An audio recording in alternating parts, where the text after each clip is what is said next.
Bismillahirrahmanirrahim. Assalamualaikum warahmatullahi wabarakatuh. Alhamdulillahi rabbil alamin, wassalatu wassalamu ala asyrafil anbiya'i wal mursalin wa ala alihi wa sahbihi ajma'in. Annal hamdalillahi nahmaduhu wa nasta'inuhu wa nastaghfiruh wa nu'minu bihi wa natawakkalu alayhi wa na'udzu billahi min shururi anfusina wa min sayyiati a'malina. Man yahdihillahu fala mudilla lahu wa man yudlil fala hadiya lahu. Nashhadu an la ilaha illallah wahdahu la sharika lahu wa nashhadu anna Muhammadan 'abduhu wa rasuluhu wa safiyyuhu wa khaliluhu. Ballagha ar-risalah وأدى الأمانة ونصح الأمة وجاهد في الله حق جهاده حتى أتاه اليقين. وقال النبي صلى الله عليه وآله وسلم: بلغوا عني ولو آية وحدثوا عن بني إسرائيل ولا حرج ومن كذب علي متعمدا فليتبوأ مقعده من النار أو كما قال عليه الصلاة والسلام. وقال النبي صلى الله عليه وسلم: خيركم من تعلم القرآن وعلمه أو كما قال عليه الصلاة والسلام. Jadi alhamdulillah, tuan-tuan, puan-puan, ibu-ibu, ayah-ayah, abang-abang dan akak-akak yang saya kasihi sekalian, alhamdulillah kita panjatkan syukur kepada Allah Subhanahu wa taala kerana pada malam ini kita dapat selesaikan menunaikan solat fardu maghrib secara berjemaah, dan dia merupakan di antara sunnah yang terbesar daripada Nabi sallallahu alaihi wasallam. Dan alhamdulillah kita panjatkan syukur kepada Allah Subhanahu wa taala kerana pada malam ini Allah Subhanahu wa taala masih lagi kekalkan kedudukan kita, kekalkan jasad kita untuk kita sama-sama duduk dalam majlis ilmu dan duduk di dalam taman-taman syurga. Dawabul barri wat tayru fi jawbis sama. Burung-burung yang berada di langit,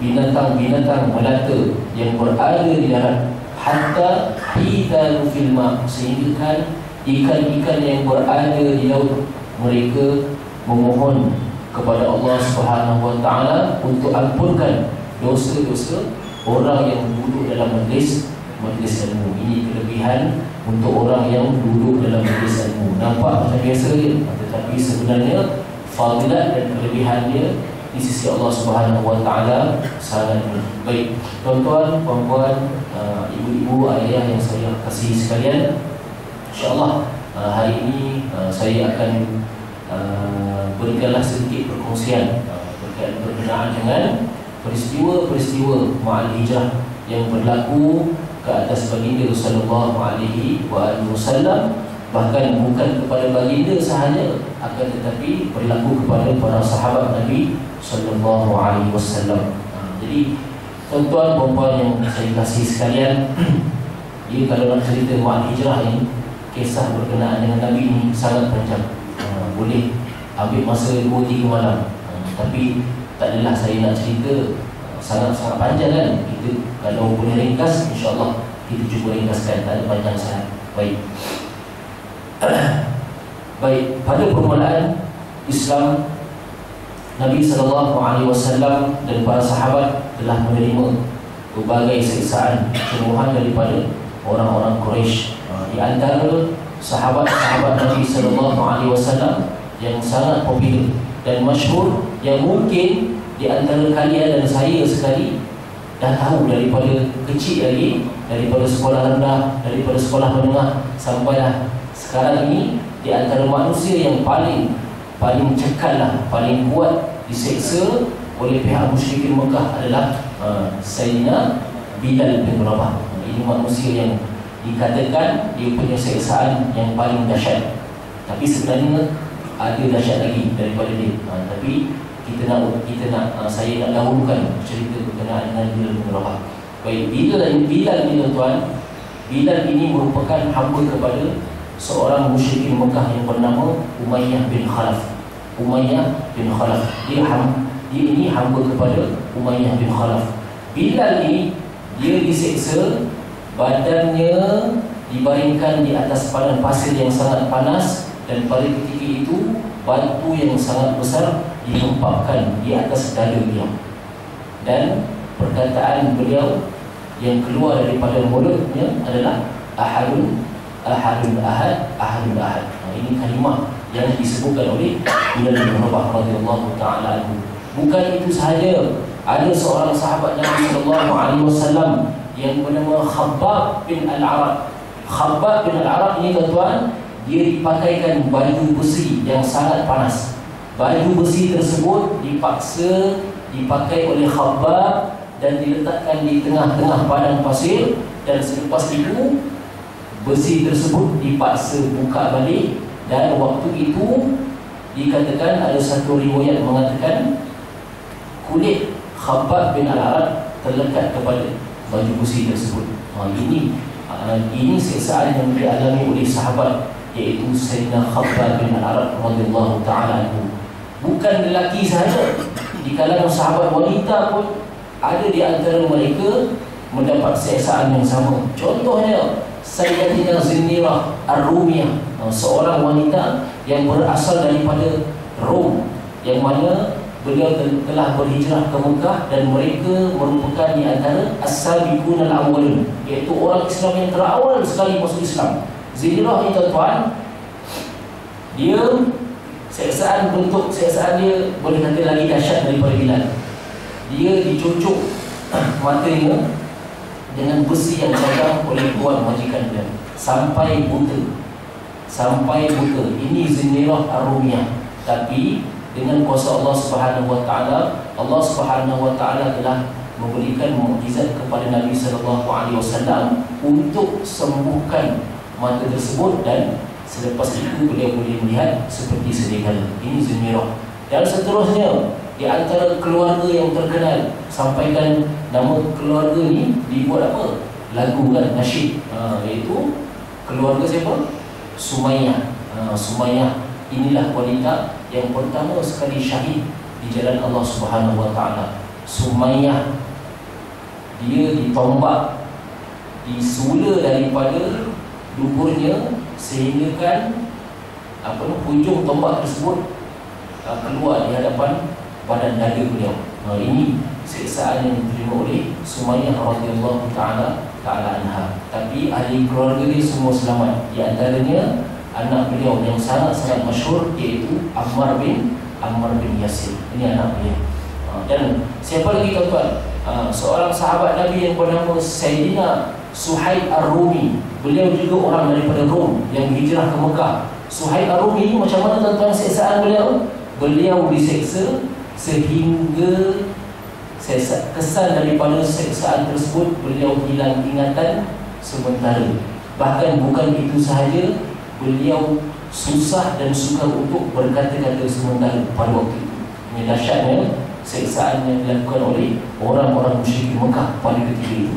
Ini pengorbanan sahabat-sahabat Nabi sallallahu alaihi wasallam. Tapi sebenarnya bukan sahabat saja yang kena, tetapi Nabi sallallahu alaihi wasallam pun juga terkena dengan siksaan yang lebih kurang.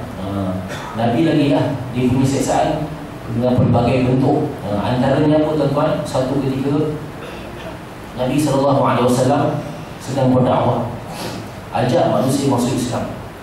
Ada satu riwayat mengatakan di antara bentuk cacian ataupun siksaan yang dilakukan oleh orang-orang Quraisy terhadap Nabi sallallahu alaihi wasallam pada ketika itu adalah faminhum man tafala ala wajhihi.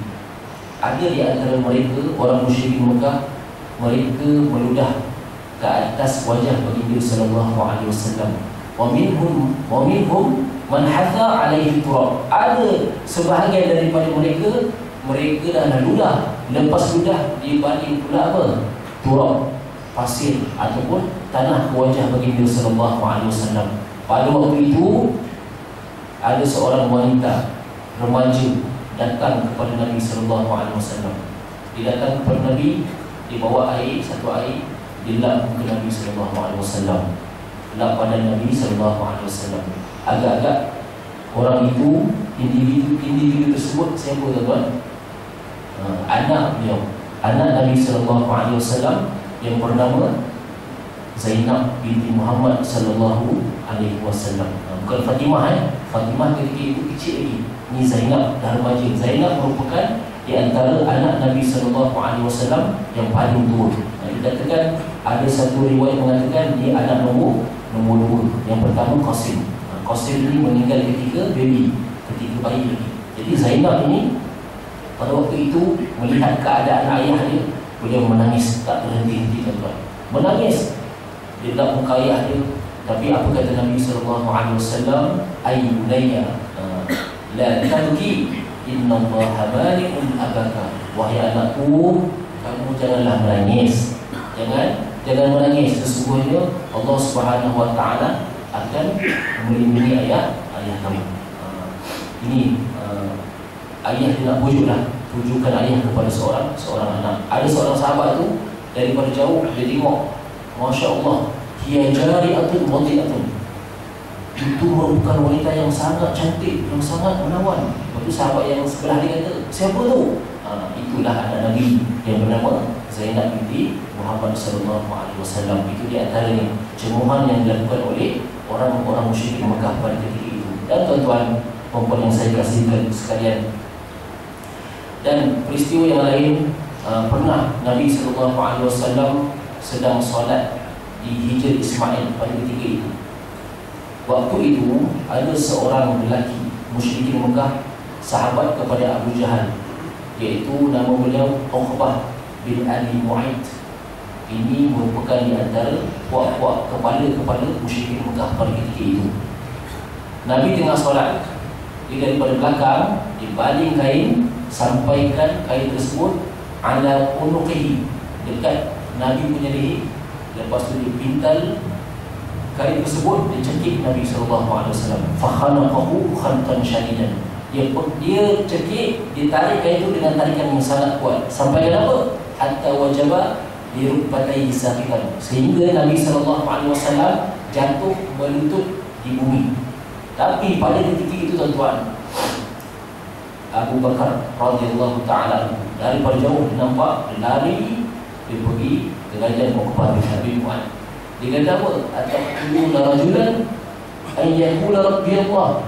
Sanggupkah kamu nak buat begini terhadap seorang lelaki yang hanya dicakap apa? Tuhanku Allah. Tapi sebenarnya tuan-tuan, walaupun Abu Bakar dapat lawan Uqbah, tapi dia juga dipukul oleh kaum musyrikin Mekah pada ketika itu. Tak ada siapa nak tolong. Dia kena pukul. Ada satu riwayat mengatakan wanazza ala batni Abi Bakr. Orang-orang musyrikin Mekah pada ketika itu, dia memijak perut Abu Bakar hatta yu'afu baina ma'uzunaihi wa anfihi. Sampaikan ketika itu tak tahu mana hidung Abu Bakar, mana mata Abu Bakar. Tak ada beza. Mana hidung ataupun mana mata Abu Bakar. Tak ada beza. Sampai dahsyat sekali serangan daripada kaum musyrik Mekah pada ketika itu. Ini Abu Bakar. Sampaikan Ali kata apa? Wallahi ma dana minkum ahadun illa Abi Bakr yujahidu hadha wa yadrabu hadha wa yaqtilu hadha. Demi Allah, di antara kami seorang pun tak berani hampir kepada Nabi SAW pada ketika itu, melainkan Abu Bakar sahaja. Dia berani halau, dia berani balas pukulan, dia berani lawan. Kami semua tak berani. Sampaikan ada seorang sahabat Nabi yang bernama Abdullah bin Mas'ud, semua tengok daripada jauh.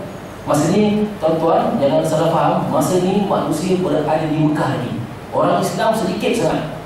Waktu tu dia kata apa? Dia kata ana qa'im la astati an atakallama min wala mani'un. Aku tak tahu nak buat apa. Aku berdiri, aku tak tahu nak cakap apa. Kerana apa? Aku tak ada kekuatan untuk apa?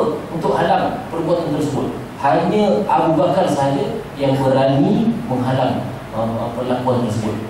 Ini pengorbanan sahabat-sahabat Nabi SAW dan Nabi SAW sendiri. Bahkan ada satu ketika Nabi sedang sujud di Hijr Ismail.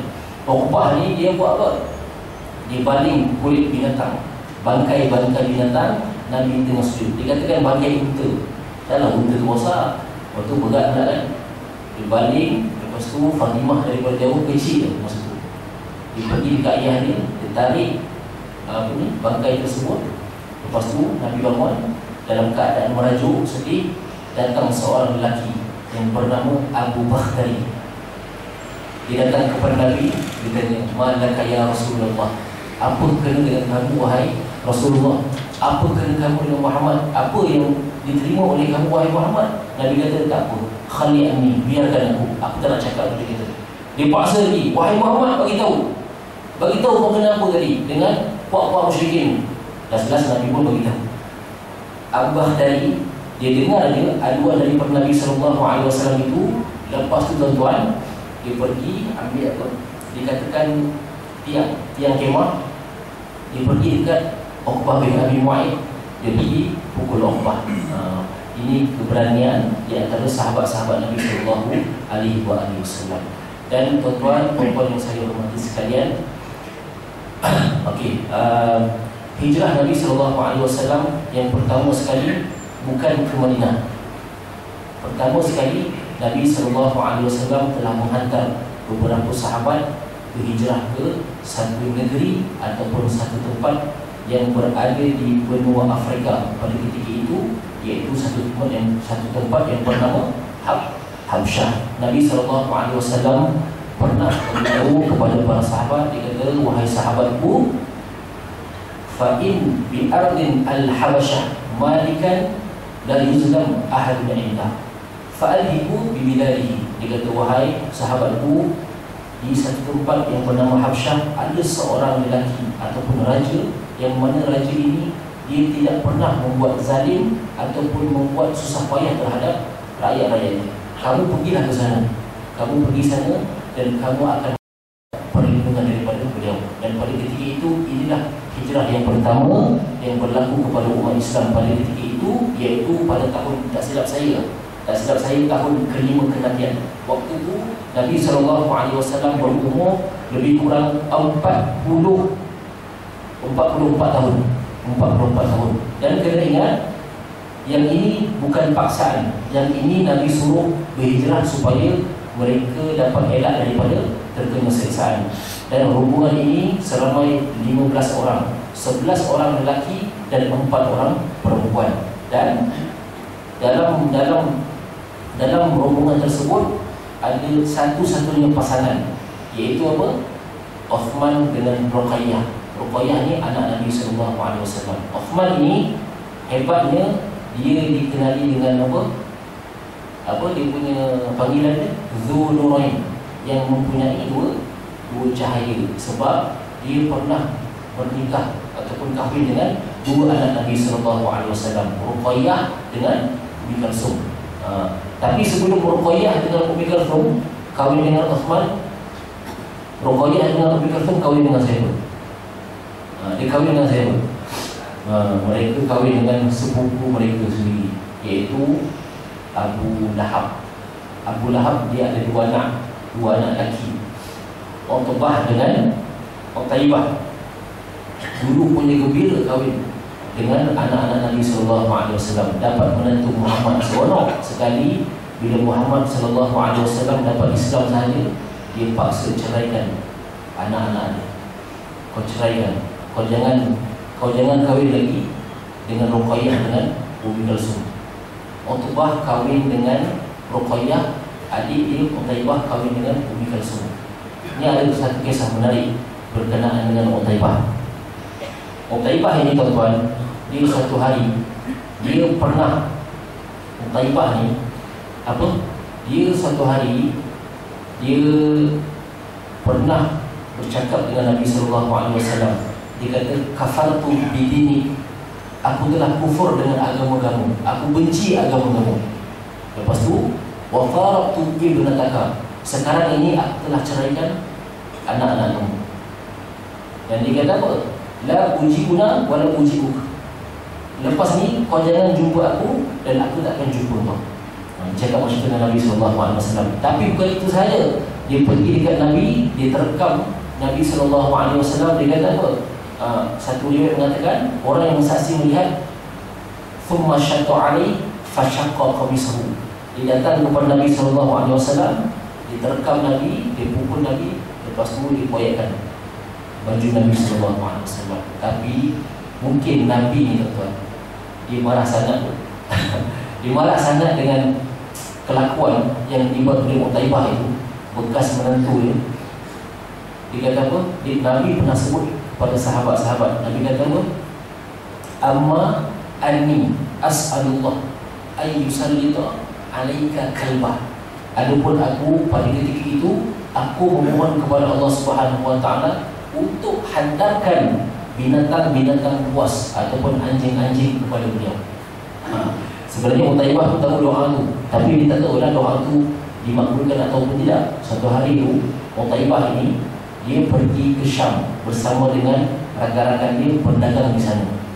Tapi sebelum sampai ke sana, mereka berhenti di satu tempat, yang mana tempat itu saya tak pasti nama dia. Kawan-kawan dia semua tidur di tempat tersebut. Dia tak boleh nak tidur. Sebab apa? Dia rasa something lain. Last-last dia pergi dekat tengah-tengah jemaah tu, rombongan tu, dia tidur kat tengah-tengah. Lalu selepas itu tuan-tuan, Allah Subhanahu Wa Taala telah kabulkan permintaan Nabi SAW. Datanglah seekor apa? Anjing, unta, lembu. Datanglah seekor singa.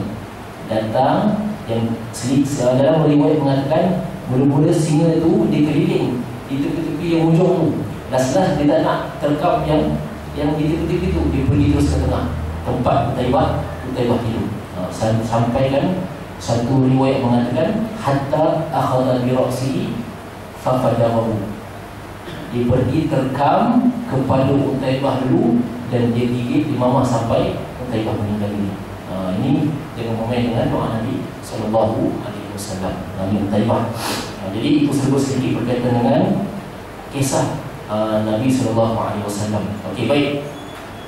Hijrah pertama ke Habsyah, 15 orang pergi sampai ke Habsyah. Lepas tu mereka balik 3 bulan sahaja di sana. Pada tahun tadi kelima kenabian, pada tahun kenabian Umar masuk Islam. Lepas tu Hamzah masuk Islam. Hamzah ni pakcik Nabi SAW. Umar ni sahabat Nabi dan bapa mertua Nabi SAW. Sebab apa?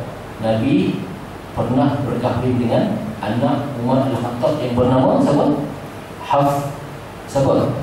Hafsah radhiyallahu ta'ala anha. Lalu pada tahun 7 kenabian, rombongan hijrah pun Nabi telah memerintahkan untuk hijrah kali kedua ke Habsyah. Pada ketika ini seramai 83 orang. Nabi telah melantik sepupu beliau sendiri, iaitu anak kepada Abu Talib, Ja'far bin Abu Talib. Ini Ja'far bin Abu Talib. Ayah tak dapat hidayah, tapi anak dapat hidayah. Bahkan anak beliau juga di antara sahabat Nabi yang sangat masyhur yang selalu diceritakan oleh para ulama. Dia biasa macam tu. Ada juga Abu Jahal. Abu Jahal ni memang jahat sangat-sangat, tetapi anak dia siapa? Ikrimah bin Abu Jahal, di antara sahabat yang masyhur di sisi Nabi SAW. Dia biasa begitu. Ini Abu Lahab dan Jahal. Abu Lahab ni ulama kata apa? Suami dan isteri yang tak beriman dan yang jahat. Abu Lahab dengan Ummu Jamil, isteri dia. Kalau dalam Islam selain daripada Nabi, suami jahat, isteri baik, siapa? Suami jahat, isteri baik. Fir'aun dengan Asiyah. Kalau isteri jahat, suami baik, siapa? Nabi Nuh. Nabi Nuh kan? Nabi Nuh. Tapi kalau isteri baik, suami baik, isteri beriman, suami beriman, selain daripada Nabi SAW, siapa tuan-tuan? Nabi Ibrahim alaihissalatu wassalam. Isteri mereka, isteri beliau semuanya beriman. Siapa isteri dia? Hajar dengan Sarah. Dengan Hajar dapat Nabi Ismail, dengan Sarah dapat Nabi Ishak. Agak-agak di antara Nabi Ismail dengan Nabi Ishak, siapa abang, siapa adik? Lupa kan? Siapa abang, siapa adik? Abang Ismail, abang. Okey, jawapan dia adalah Ismail abang. Ishak itu adik. Sebab walaupun Nabi Ibrahim kahwin dengan Sarah dulu, akan tetapi beliau tidak dapat zuriat sangat-sangat lama.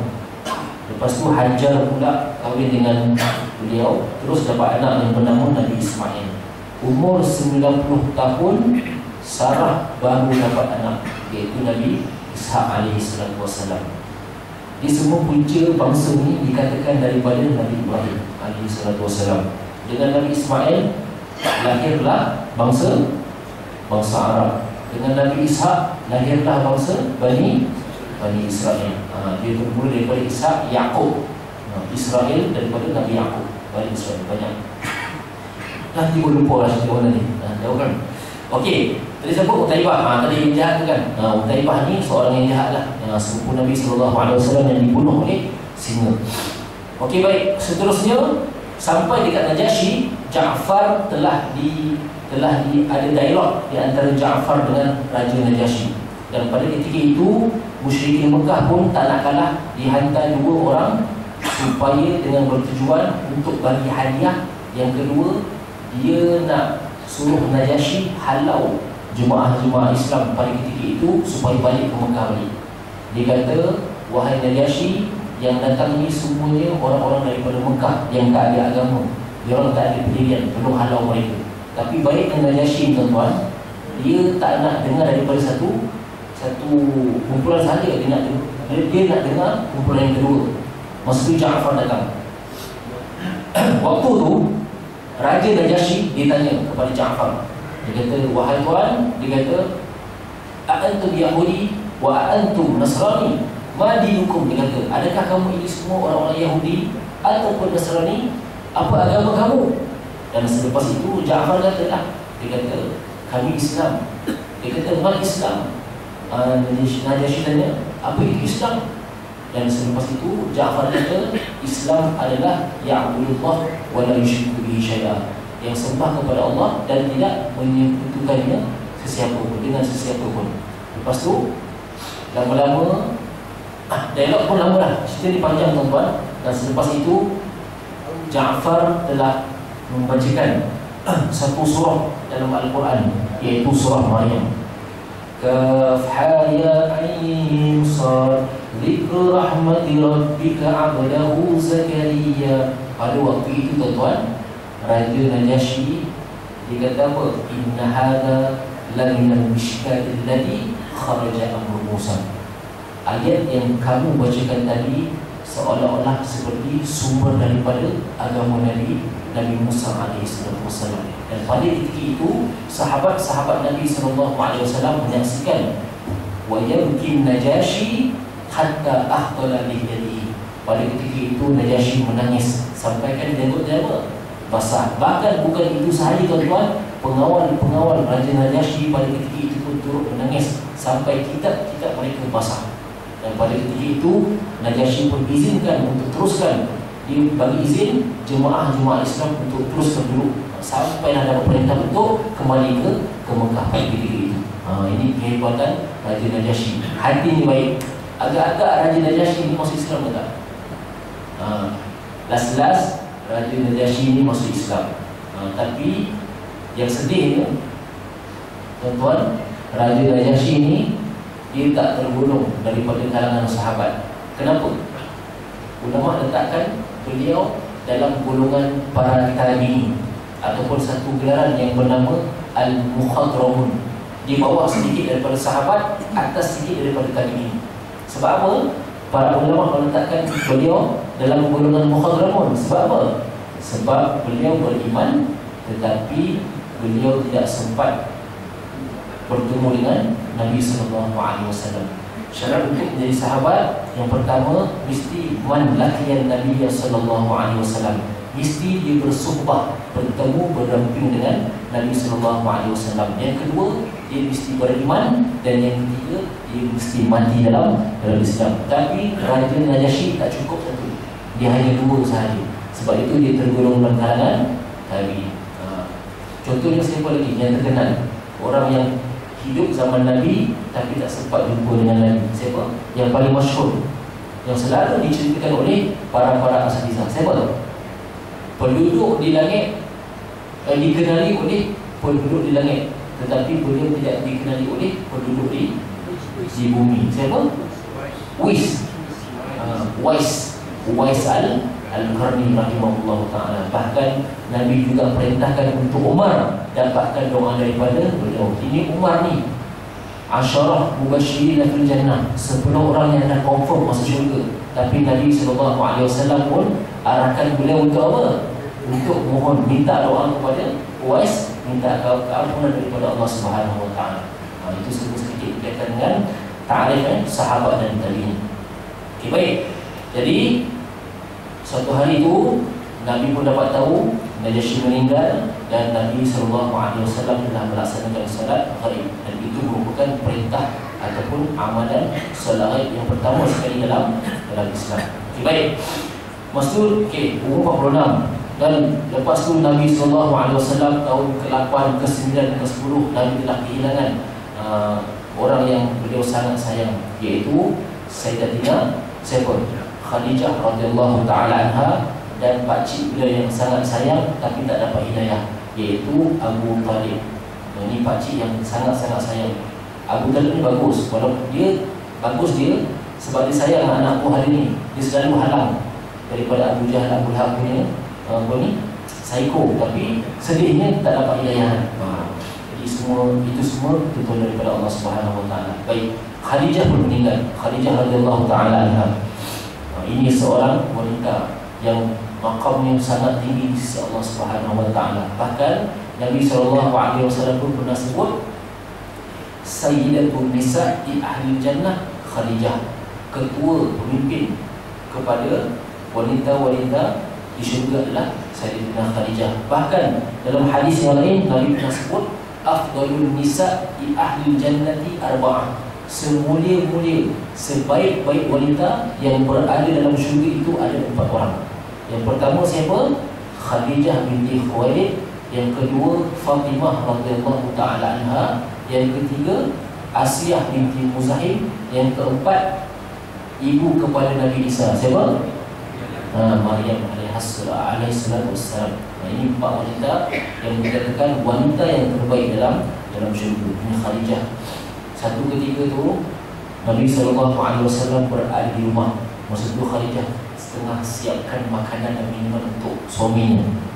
Lepas tu tiba-tiba datanglah Jibril alaihissalam duduk di sebelah Nabi SAW.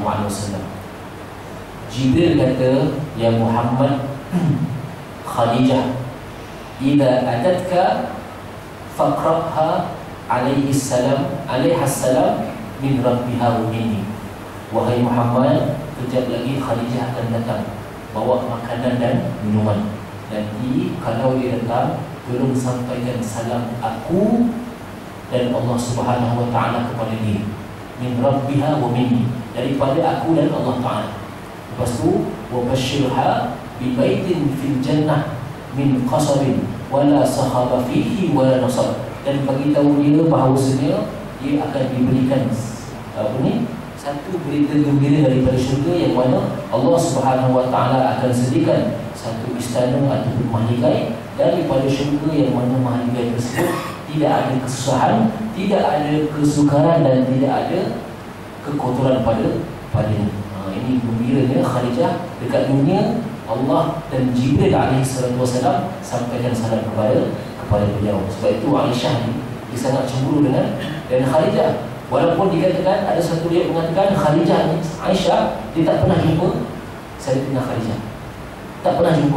Sampai satu hari itu Nabi idza tahaba syata, Nabi kalau sembelih kambing dah selesai sembelih, dia potong-potong, ada beberapa bahagian dia bungkus dan dia nak sampaikan kepada kawan-kawan Khadijah. Tapi Nabi satu hari itu dia suruh Aisyah sampaikan bahagian-bahagian tersebut. Ya Aisyah, arsilu biha ila asdiqa Khadijah, tolong hantarkan daging-daging ini kepada kawan-kawan Khadijah. Maksud tu Aisyah kata, ya Allah, Khadijah lagi. Tapi bila Nabi SAW tengok tu emosi Aisyah, bila Aisyah cakap macam tu, Nabi kata apa? Innallaha qad ruziktu hubbaha. Sesungguhnya Allah Subhanahu Wa Taala telah merezekikan aku untuk cinta kepada dia. Tak ada siapa boleh tandingi. Bahkan Aisyah pun pernah mengakui bahawasanya ma ghirtu ala azwajin Nabi sallallahu alaihi wasallam ghirtu ala Khadijah. Aku tak pernah cemburu dengan mana-mana isteri Nabi sallallahu alaihi wasallam kecuali dengan Khadijah. Cemburu dengan amalan dan kebaikan-kebaikan yang beliau telah lakukan di dunia. Ini hebatnya Sayyidatina Khadijah. Okey, dah sampai mana tadi? Itu yang masalah saya ni, kalau cerita dah hilang ke arah mana. Okey, dan seterusnya tadi tak sampai Madinah lagi ni. Ini baru Habsyah. Dan seterusnya sampailah tahun ke-13 yang Nabi, tak silap saya, 12 ke 13. Masa tu umur Nabi 52. Masa inilah berlakunya hijrah beramai-ramai umat Islam dari Mekah ke Madinah. Ini cerita ni pun dah tahu dah semua. Sayyidina Ali ganti di tempat tidur beliau. Lepas tu dia lepas pergi ke arah Madinah, tapi mereka telah Muhammad sallallahu alaihi wasallam dan Abu Bakar radhiyallahu taala anhu, mereka tiba-tiba wuzur. Masa tu Nabi telah Abu Bakar telah melantik 3 individu untuk melindungi beliau. Dan Abu Bakar yang pertama sekali, Amir bin Fuhairah. Ini hamba Abu Bakar. Tujuan dia adalah untuk menghilangkan kesan tapak baginda sallallahu alaihi wasallam dan Abu Bakar. Yang kedua, Abdullah bin Abu Bakar, anak kepada Abu Bakar yang kedua, yang mana tugas dia untuk menjadi peninjau di Mekah. Yang ketiga adalah Asma. Ini sedih ni, Asma binti Abu Bakar. Asma ini tuan-tuan, dia tugas dia hantar makanan kepada ayah dia dan Nabi SAW. Dan dikatakan pada ketika itu Asma sedang apa? Sedang hamil 7 bulan. Ulang alik selama 3 hari 3 malam untuk beri makanan kepada ayah beliau dan Nabi SAW. Ada satu hari itu, bila dekat rumah, Abu Jahal datang ketuk pintu. Siasat, mana ayah kau? Dia tak mengaku, tak tahu. Sekali dia lompang Asma. Abu Jahal lempang. Dalam satu riwayat juga dengan sanad yang dhaif, dikatakan sampaikan anting-anting yang dipakai oleh Asma itu tercabut. Yang kuat ni Abu Jahal punya tangan kan. Ni Asma binti Abu Bakar. Asma ini di antara wanita yang masyhur. Suami dia siapa? Zubair Al-Awwam radhiyallahu ta'ala anhu, dan anak beliau adalah Abdullah bin Zubair radhiyallahu ta'ala anhu. Dan seterusnya dekat Ghuthur. Sampai dekat Ghuthur, tuan-tuan, masa tu malam, sampai malam. Cerita ni pun famous. Sampai ke atas tu Nabi pun duduk dengan Abu Bakar, dan waktu itu Nabi pun letih, tertidur agaknya. Dan Abu Bakar diusaha untuk tutup di antara lubang-lubang dekat dalam gua tersebut. Adalah satu lubang tu ditutup guna ibu jari dia. Waktu tu Nabi tengah tidur dekat dia punya apa ni? Abu Bakar duduk dah, tak tidur, tengok, jaga. Lepas tu tiba-tiba beliau disengat. Waktu itu dia tahan sakit lah. Sampaikan satu riwayat mengatakan hatta saqatat dumu'ahu ila wajhi Rasulullah sallallahu alaihi wasallam. Sampaikan air mengalir jatuh di wajah Nabi sallallahu alaihi wasallam. Rasulullah Muhammad kata, "Wajah bik ya Rasulullah Abu Bakar." Apa yang berlaku kepada kamu wahai Abu Bakar? Dia kata, Abu Bakar simpan rahsia tapi itu masih dekat. Dia kata apa? "Nudirtu ya Rasulullah, aku telah disengat wahai Rasulullah."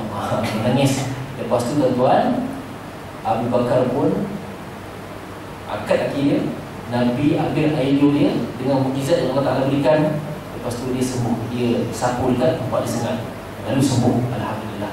Ni Abu Bakar, orang yang paling rapat dengan Nabi SAW. Dia beza umur 2 tahun. Nabi tua 2 tahun. Dia meninggal pun sama dengan umur Nabi. Berapa tahun? Saya pun lupa, 63 tahun. Sama. Meninggal pun 63 tahun. Di antara khalifah 4 khalifah ni, Abu Bakar lah yang dia punya hidup singkat 2 tahun sahaja. Lepas Nabi wafat, dia pegang 2 tahun.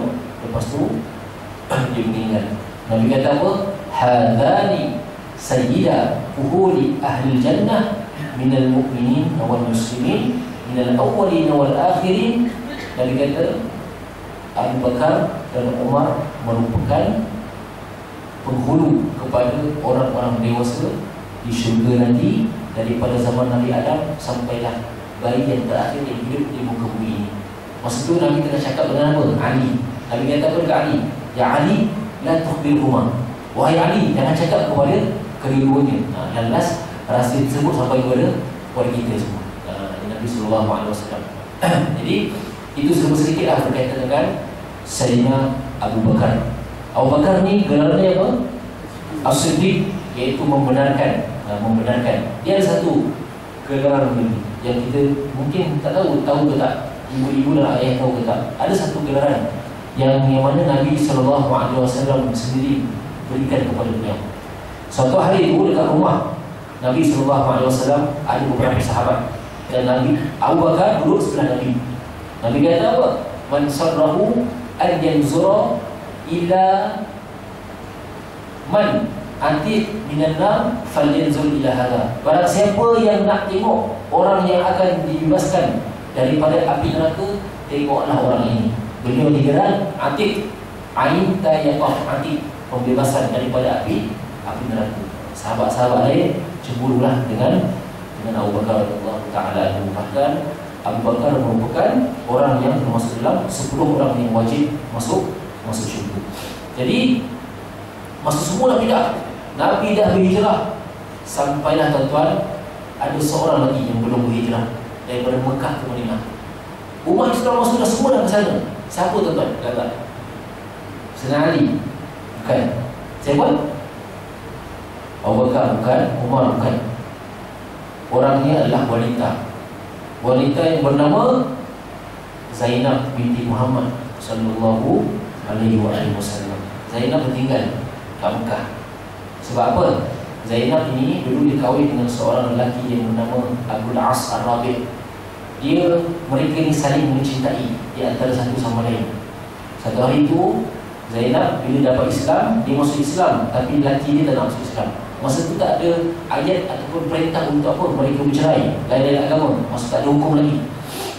Waktu tu Zainab pun tak nak pergi Madinah. Last ni saya cerita panjang, saya ringkaskan. Waktu itu Nabi SAW telah menghantar Zaid bin Harithah di perbatasan Mekah dan Madinah, bagi tahu kepada orang di sana supaya bagi tahu Zainab ayahnya suruh balik ke Madinah. Masa tu Zainab pun susah nak pergi dengan suami dia, sangat sayang. Lepas tu Zainab pun balik. Zainab pun ikut perintah ayah dia, dah disediakan unta untuk beliau pergi. Tak sampai dekat perbatasan Madinah, tak sampai lagi tuan-tuan, masa tu Zainab kena diserang oleh orang-orang musyrik Mekah. Zaid bin Harithah ini siapa? Dia dengan Nabi apa hubungannya? Zaid bin Harithah siapa? Anak angkat Nabi SAW. Masa tu Zaid tunggu mana Zainab ni. Last Zainab dikatakan telah diserang oleh fakhalaqahu min Quraisy. Dia telah diserang oleh orang-orang Quraisy. Masa tu dikatakan ada 2 orang lelaki dan 2 orang Quraisy serang unta yang dinaiki oleh Zainab. Tolak, Zainab jatuh. Masa tu Zainab dikatakan sedang apa? Allah, itu Zulaikha yang pertama tengah mengandung. Zainab jatuh dan perutnya terkena sahra, batu. Habis. Keguguran pada ketika itu.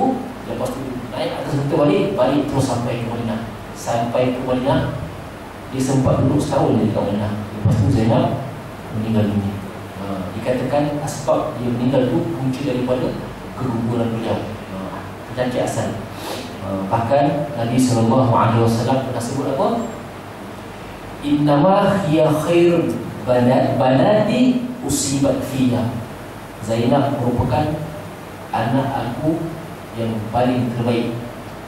Anak perempuan aku yang paling baik di kalangan anak-anak aku yang lain. Ini iktirafan daripada ayahnya sendiri, Zainab binti Rasulullah Ta'ala. Jadi tuan-tuan, habislah kisah berkaitan dengan hijrah Nabi SAW. Ini pengorbanan Nabi-Nabi dan para sahabat. Jadi apa tugas kita tuan-tuan? Kita nak hargai pengorbanan Nabi dan sahabat-sahabat. Kita hidupkanlah sunnah Nabi SAW. Man ahya sunnati. Apa ingat tak ayat hadis ni? Hadis ni kalau boleh semua kena hafal, kena ingat. Man ahya sunnati faqad ahabbani wa man ahabbani kana ma'iya fil jannah. Nabi SAW beritahu, barang siapa yang hidupkan sunnahku, insya-Allah dia tergolong dalam kalangan orang yang cinta kepada aku. Wa man ahya sunnati faqad ahabbani wa man ahabbani kana ma'iya fil jannah. Dan barang siapa yang cinta aku, insya-Allah dia akan termasuk dalam kalangan, dia akan masuk syurga bersama-sama dengan aku. Ini janji daripada Nabi SAW. Kita tuan-tuan insya-Allah umat yang terbaik. Pernah sekali tuan-tuan Nabi SAW pernah bercakap di hadapan sahabat-sahabat. Nabi kata, wahai sahabatku, aydil khalqi a'jabu ilaikum.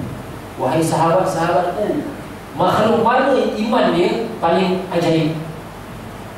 Ayyul khalqi a'jabu ilaikum imanan. Makhluk mana yang paling ajaib, paling menakjubkan imannya? Ada seorang sahabat berkata, ya Rasulullah, disebut al-malaika, para malaikat, wahai Rasulullah. Nabi kata apa? Wa ma lahum la yu'minun wa huwa inda rabbihim. Kenapa pula para malaikat? Iman dia dah tentu luar biasa, dia hari-hari di sisi Allah Ta'ala. Lepas tu ada seorang sahabat yang berkata, ya Rasulullah, al-anbiya, para nabi. Nabi kata apa? Wa ma lahum la yu'minun. Kenapa pula mereka? Kenapa iman mereka pula? Sedangkan wa huwa alladhi yanzilu alaihi wahyi, sedangkan wahyu diturunkan ke atas mereka. Sudah tentu iman mereka menakjubkan luar biasa, tak menakjubkan pun luar biasa. Memang dah tentu iman. Lepas tu sahabat tu, ada seorang sahabat tu kata, ya Rasulullah, nahnu, kamilah wahai Rasulullah. Siapa lagi? Nabi kata apa? Wa ma lakum la tu'minun. Kenapa pula kamu? Wa ana baina azhurikum, sedangkan aku berada di hadapan kamu dapat lihat aku. Jelas sahabat fedam. Semua katakan wallahu a'lam bissawab, hanya Allah Ta'ala sahaja dan Rasul yang tahu. Jelas Nabi sallallahu alaihi wasallam beritahu, iman yang paling menakjubkan, iman yang paling luar biasa dan iman yang paling ajaib adalah innakum qaum yakununa min ba'di. Iman yang paling menakjubkan adalah iman manusia satu kaum yang hidup selepas zaman aku. Fayajiduna suhufan fiha, mereka telah menjumpai satu suhuf mushaf Al-Quran. Wa yattabi'unahu wa yusaddiqunahu, mereka beriman dengannya dan mereka membenarkannya. Saya beri tuan-tuan, kitalah umat yang terbaik, Nahnul awwalun wal akhirun yaumal qiyamah. Kita umat yang paling terakhir diciptakan, dilahirkan, tetapi kita merupakan umat yang terawal sekali yang dibangkitkan di hari kiamat, dan dikatakan kita lah umat yang paling banyak sekali yang akan masuk syurga Allah Subhanahu wa taala. Dikatakan ada satu riwayat dalam hadis, dekat syurga nanti ada 120 saf.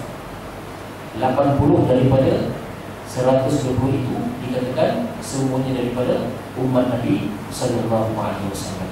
Jadi kita janganlah segan-silu untuk amalkan sunnah Nabi. Masuk tandas baca doa, keluar tandas baca doa, nak musafir naik kereta baca doa, lepas tu apa? Nak makan baca doa, lepas makan baca doa. Nampak remeh, tetapi perkara itu besar di sisi Allah Subhanahu wa ta'ala dan di sisi Nabi sallallahu alaihi wasallam. InsyaAllah kita azamlah sama-sama, kita ubahlah. Kalau dulu kita amal sunnah, insyaAllah lepas ni kita amalkan sunnah Nabi sallallahu alaihi wasallam. InsyaAllah mungkin itu sahaja daripada saya. Ini pertemuan kita yang kedua lah. Pertama saya pernah datang sini sekali. Ini kali kedua yang saya datang. InsyaAllah kalau ada rezeki lagi kita akan jumpa, dan moga-moga saya dan tuan-tuan, ibu-ibu, ayah sekalian, kita semua dapat masuk syurga Allah Subhanahu wa taala tanpa dihisap. Kalau boleh kita nak masuk syurga Allah Taala tanpa dihisap. Tak nak kena sedikit tak nak kena sedikit siksaan. Kalau kena sekali, boleh ingat sampai bila-bila kan Allah. Ingat sampai bila-bila. Jadi insyaAllah itu saya mohon maaf lah daripada saya sekiranya ada perkataan percakapan saya yang boleh menyinggung perasaan tuan-tuan semua. InsyaAllah saya doakan tuan-tuan juga diberikan hidayah dan insyaAllah akan masuk syurga Allah Subhanahu wa ta'ala. Subhanallah bihamdihi, subhanallah bihamdika, asyhadu an la ilaha illa anta wa astaghfiruka wa atubu ilaik. Bismillahirrahmanirrahim. Alhamdulillahi rabbil alamin, wassalatu wassalamu ala asyrafil anbiya'i wal mursalin wa ala alihi wa sahbihi ajma'in. Allahumma sahhil umurana fi yaumil qiyamah, Allahumma sahhil umurana fi yaumil mahsyar, Allahumma sahhil umurana fi yaumil mizan, Allahumma sahhil umurana fi yaumil qubur. Allahumma inna na'udzubika min 'adzabil qabri wa na'udzubika min fitnatil mahya wal mamat wa na'udzubika min fitnatil masiihid dajjal. Ya muqallibal qulub, ya muqallibal qulub, ya muqallibal qulub, tsabbit qulubana 'ala dinik wa 'ala ta'atik. Allahumma ighfir lana dhunubana wa liwalidayna, Allahumma ighfir lana dhunubana wa liwalidayna, Allahumma ighfir lana dhunubana wa liwalidayna warhamhuma kama rabbawna shighara. Rabbana taqabbal minna du'ana innaka antas samiul 'alim wa tub 'alaina innaka antat tawwabur rahim. Allahumma khtim lana bi husnil khatimah wa la takhtim 'alaina ya Allah bisu'il khatimah. Allahumma ij'alna min ahlil Qur'an waj'alna min hafazatil Qur'an waj'alna min hamalatil Qur'an waj'alna min amalatil Qur'an. Allahumma nawwir qulubana bil Qur'an. Sallallahu ala sayyidina Muhammad wa ala alihi wa sahbihi wa sallam. Walhamdulillah. Taqabbalallahu minna wa minkum.